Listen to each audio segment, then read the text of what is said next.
بونجور توقيتي، شلونكم؟ شخباركم؟ شوفوا ماكو. اليوم طلعت من البيت وهسه قاعدة أريد أخلي ميك اب، فقلت ليش ما أطلع وأسلم عليكم وأقرأ شوية من الكومنتات مالتكم. أول كومنت يعني شفته على ستوري مالتي البارحة ولفت نظري هو هذا الكومنت. البنية كاتبت لي إنه هل ممكن الأحد يخرج من المكان اللي عايش فيه مو كدولة وإنما بيت ما يكون عايش بشي خاص إلك، خاصة فترة المراهقة. أنا سألتك هذا السؤال، أنا عارفة حتجاوبيني. أنا أحبك أكثر. أكيد مو عادي أن تخجلين من المكان اللي أنت عايشة بيه، يكفي حتى لو البيت مو خاص إلك. يعني إذا I don't know شنو قصدها، إذا هو بيت أهلك أو بيت قرايبك أو إيجار مو ملك، هذا الشيء أبدا ما يدعي للخجل، لأنه بنفس الوقت اللي أنت عايشة بيه بهذا البيت أكو ناس عايشين بالشارع وأكو ناس معتهم بيوت، فأكيد مو عادي أن تخجلين من المكان اللي انت عايشه بيه. حمدي الله دائما انه انت اصلا عندك مكان عايشه بيه. وباي ذا واي قطع الستوري فكنت اقول باي ذا واي، يعني حتى مو كل شيء تشوفيه على السوشيال ميديا يغرك وتصيرين تفكرين انه اوه ماي جاد انا حالتي مو زينه، الناس احسن مني. ترى حتى انا قبل فتره انتقلت لدبي اذا متذكرين، وصار عندي شقه خاصه فيني، بس الشقه ايجار مو ملكي، ما اشتريتها صراحه، فكلش طبيعي الموضوع وما يدعي للخجل. واحمدي الله دائما، كل ما حمدتي الله الله راح يرزقك وراح يعطيك اشياء احسن واحسن بحياتك. دائما تذكري هاي نعمه. اوكي، وجود سقف، ما اعرف احكي، وجود سقف فوق راسك. اوكي، انه انت فوق راسك سقف وتقدرين تنامين بمكان امن مو بالشارع، هاي وحدها نعمه. فاحمدي الله لانه غيرك يتمنون هاي النعمه. طبعا احلى شيء انه انا طلعت لكم بدون ميك اب وحالتي حاله وبالبيجامه والمنشفه ورايا، بس اتس اوكي، تعودتوا علي المفروض. البارحه هواي بنات لوني عن عدساتي، والبارحه ما كنت لابسه عدسات، فالبارحه عيوني اوكي، بس العدسات اللي البسها دائما هي من ذهب لامار. هاي شكلها، بس ما اعرف شنو اسم الدرجه. اوكي حتوقع هي والمي، ويت، ما اعرف شنو اسم الدرجه، يعني اتمنى انه اعرف شنو اسم الدرجه، بس هي خضرة. اوكي هاي هي شكلها، هذا لونها، شوفوا اخضر. هاي العدسات اللي لبسها، هسه يمكن ما راح اعطل، مالي خلق. ف يب. وثاني اكثر كومنت تكرر البارحه، حرفيا دخلت كل الكومنتات البنات كاتبين لي قمر نريد توتوريال للميك اب. ما ادري ليش، مع انه الميك اب اللي كنت حاطته امس نفس كل يوم، بس من عيني هاي قبل عيني هاي رح اسوي لكم ميك اب توتوريال. فشباب اذا تشوفون الستوري صار وقت السكيبات، سووا سكيب لحد ما اخلص الميك اب. بنات اول شي طبعا ارطب بشرتي، حاطه المويسترايزر بدي استخدمه هاي الفتره. طبعا كل شيء راح استخدمه هسه تقريبا من كوزمتيك ابراهيم الرازقي هنا ببغداد. هذا المويسترايزر بدي استخدمه من كلينيك، يجنن، هم اخذته منه.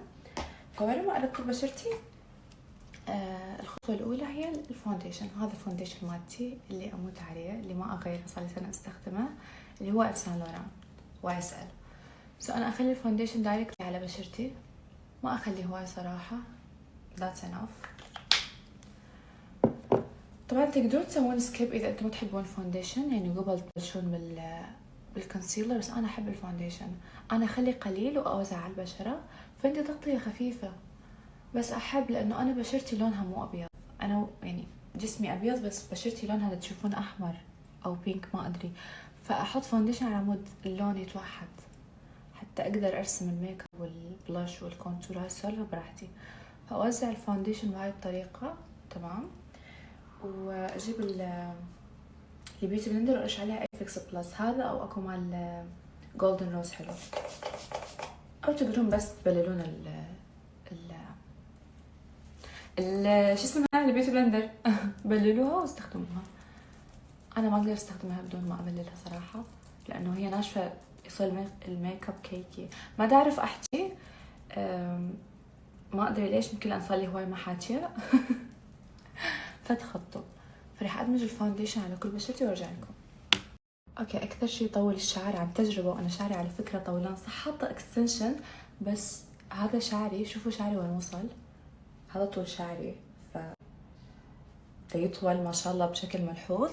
هو زيت اكليل الجبل بنات هذا، او اي واحد، اي زيت اكليل الجبل، روحوا عند العطار قولوا نريد زيت اكليل الجبل، وخذوا وياه اي زيت ثاني، زيت الجوجوبا، زيت اي زيت ثاني، جوز الهند، واخلطوهم سوا واستخدموهم. زيت اكليل الجبل قبل كل غسله تحطوه على شعركم نص ساعه او ساعه وتغسلون شعركم طبيعي، راح تلاحظون الفرق بشكل كلش يعني ملحوظ. هسه الخطوه الثانيه راح اخلي كونسيلر. هذا الكونسيلر مالتي من ديور، اموت عليه، ديور فوريفر، هم اخذته من ابراهيم الرازقي. الشيء اللي اني استخدمه 1.5 ان، اوكي، هو فاتح، انا يعني بشرتي فاتحه واستخدم درجه فاتحه. اللي كنت استخدمه قبل اغمق صراحه، هذا كنت استخدمه قبل حتى تشوفون ايش قد احبه، عندي اكثر من واحد. هذا اغمق بس هذا ماي شيد، بس انا كنت احب اغمق وجهي بالميك اب، بس الكلكم قلتوا لي انه لا قمر لا تسمرين نفسك بالميك اب. شوفوا انا عندي قناعه ومقتنعه بيها، ويمكن عارفه انه هي غلط بس مقتنعه بيها، انه انا سمره. اني توصلي مقتنعه انه انا سمره، او على الاقل حنطيه. اوكي انا مو بيضة، بس وين ما اروح يقولوا لي قمر انت بيضة. ايفن البارحه رحت سويت الموشي وحواجبي، البنيه دا تسوي لي تعرفني، قالت لي قمر انت كلش ابيض على الحقيقه، ليش تسمرين نفسك؟ قلت لها انا ما سمر نفسي، انا اصلا سمره. فوعت لي هيك قالت لي انت بيضة، قلت لها لا انا سمره، قالت لا انت بيضة. بدنا نتعارك. فكل احد يشوفني بيضة بس انا اشوف نفسي سمره ومقتنعه، والحظل مقتنعه، ودا انتظر الصيف على احر من الجمر حتى اروح لبنان واسوي تان واصير سمرة. بس التان ما يسمر الوجه بس الجسم. فاذا متذكرين الصيفيه الماضيه بلبنان شكلي مثل الهبله، جسمي اسمر ووجهي ابيض، بس كنت استخدم فونديشن اغمق فشوي كنت انقذ الوضع. حطيت كونتور ستيك، هذا من فنتي بيوتي، هم حلو او اي واحد يعني يستخدمه عادي. انا احط كونتور وادمجه قبل ما ادمج الكونسيلر حتى ينشف شوي الكونسيلر ويعطيني تغطيه اكثر، عرفت شلون؟ ادمج الكونسيل، ادمج الكونتور بهالشكل. طبعا انا اول شي سويت هيج غلط، لا تسوون هيج، لازم طبطبه على مود لا تمسحون الفونديشن بهالشكل. شوفوا الاخ دقت ايدي، شوفوا الشقله، انشقل وشي، ما ادري شنو العلاقه شقله، هي الشقله، فهمتوا؟ تشقلون الوجه، خلي اشقل وجهي وارجع لكم. شنو نوع الكماشات؟ I don't know شنو كماشات، اعتقد هذني كماشات، هذني انا اسميهم قراصات. يا رب انك دا تمزحين، يا رب تشاقين وياي. من اي محل يعني، من اي محل. anyways هسه راح ادمج الكونسيلر. انا ادمج الكونسيلر بهاي الصغيره، احب احس اسيطر اكثر. اوكي بعد الكونسيلر هسه راح اخلي بلاشر. اوكي مرات يطلع مني الكلام بطريقه ويرد وحقكم تتنمرون علي، بس والله مو قصدي. بلاشر، خلي بلاشر. رجعت قلتها نفس الشيء. انا اتنمر على نفسي قبل ما تتنمرون علي. ومعلقه قلت لكم ما اعرف احكي، معلقه بحلقي كلمه انا، صار اقول هواي انا، ما ادري ليش. انا يقولوها عندنا بالعراق البصراويين صح، بالبصره يقولون اني من بغداد، قلت اني. فانا ايش يصير عندي انه اني دا اقول هي انا، تعرفون لان لهجتي اكثر شيء بيضة، فتصير تخبط عندي كلمه انا واني وتطلع انا. ف سالفتي للبيع صح. المهم هسه راح اخلي بلاش. اوكي انا اخلي هنا فوق بس هيك، واحب اخلي على ماي نوز، عود انا يعني البنيه الكيوت الخجلانه البردانه. الخجلانه البردانه، واخلي على الحنك. اوكي وادمج. هنا البنيه شنو كاتبت لي؟ قمر انتي بترشحي الجائزه الثانيه. هسه شوفوا الوضع صار بيتزا.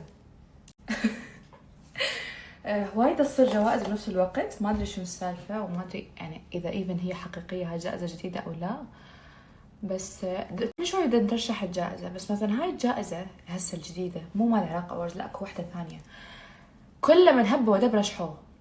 فمثلا انا هاي ما اهتم لها صراحه، يعني انا اهتم بالجوائز اللي يختارون الناس بعنايه، يتعبون على الايفنت، على